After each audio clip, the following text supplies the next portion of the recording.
क्या इंडिया में regime change होने वाला है? गोदी मीडिया और हमारे बहुत सारे इन्फ्लुएंसर्स तो ऐसे ही कुछ बात कर रहे हैं। और एक ऐसा बंदा है जिसका बेसिकली तो काम है यूपीएससी के कोर्सेज बेचना। अरे भाई, मुझे तो आजकल ये नहीं समझ में आता, आप आयरनी देखो हमारे देश की, मिस डिसइंफॉर्मेशन फैलाना एंड यूपीएससी के कोर्सेज बेचना एक ही आदमी कर रहा है। आप यूपीएससी सिविल सर्विस एग्जाम की तैयारी कर रहे हैं तो it is better to have a plan, it is better to have a guide कि पता है कि इस टाइम तक इतना कोर्स कंप्लीट हो जाएगा, ये सोर्सेज हैं, ये 27 के लिए बैच है जो 22 अगस्त को स्टार्ट हो रहा है, तो हाई टाइम स्टार्ट।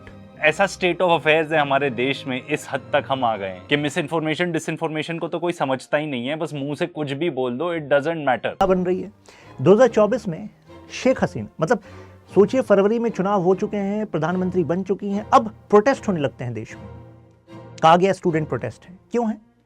कहा कि जो इलेक्शन कमीशन है वो फर्जी है भाई, मतलब फर्जी इन द सेंस कि शेख हसीना की सरकार को बनवाया गया है, करप्शन का इस्तेमाल किया गया है।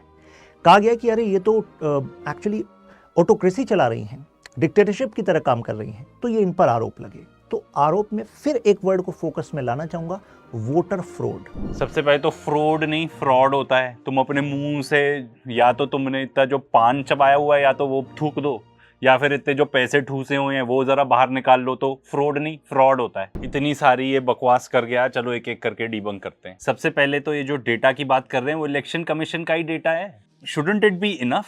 मतलब एक देश में, डेमोक्रेटिक कंट्री में अगर ऐसे टाइप के एलिगेशन कर दिए, इट शुड बी इनफ कि भाई आप जाके पूरी तरीके से जांच करें। उसके बाद जब प्रेस कॉन्फ्रेंस की इलेक्शन कमीशन ने, और भी ज्यादा सवाल पैदा हो गए। जवाब तो कुछ खास दिए नहीं, कुछ ये जवाब दिया ही नहीं कि भाई फादर का नाम कैसे हो सकता है, इतने सारे लोगों के नाम ...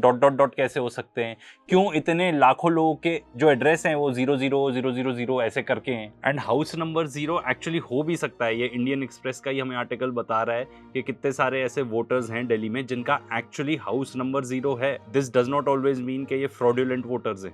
एंड जो एफिडेविट की आप बात कर रहे हो, तो अखिलेश यादव तो ऑलरेडी दे चुके हैं ना एफिडेविट, इतने सारे एफिडेविट दिए हैं, उसका कुछ क्यों नहीं किया? साथ ही साथ सुप्रीम कोर्ट को एक्चुअली थर्ड अंपायर बनना पड़ रहा है। पहले जब कह रहे थे पॉलिटिकल पार्टीज के हमको दो आप, कि किस किस के नाम आपने डिलीट किए, तो इलेक्शन कमीशन ने मना कर दिया, नहीं देंगे। सुप्रीम कोर्ट ने फटकार लगाई कि भाई आप दो, तो फिर ठीक है, अब दे रहे हैं नाम कि भाई किस किस के नाम डिलीट हुए। इस तरीके से एकदम ओपेक तरीके से तो काम हो नहीं पाएगा ना, आपको तो ट्रांसपेरेंसी बनाई रखनी पड़ेगी। कोई थोड़ी कह रहा है, हम नहीं कह रहे कि हम नहीं कह रहे कि वोटर फ्रॉड हुआ है, पर एटलीस्ट आप पूरी इंफॉर्मेशन तो दो। और ये सब बातें आप आईएएस एस्पिरेंट्स को नहीं बताओगे, क्यों?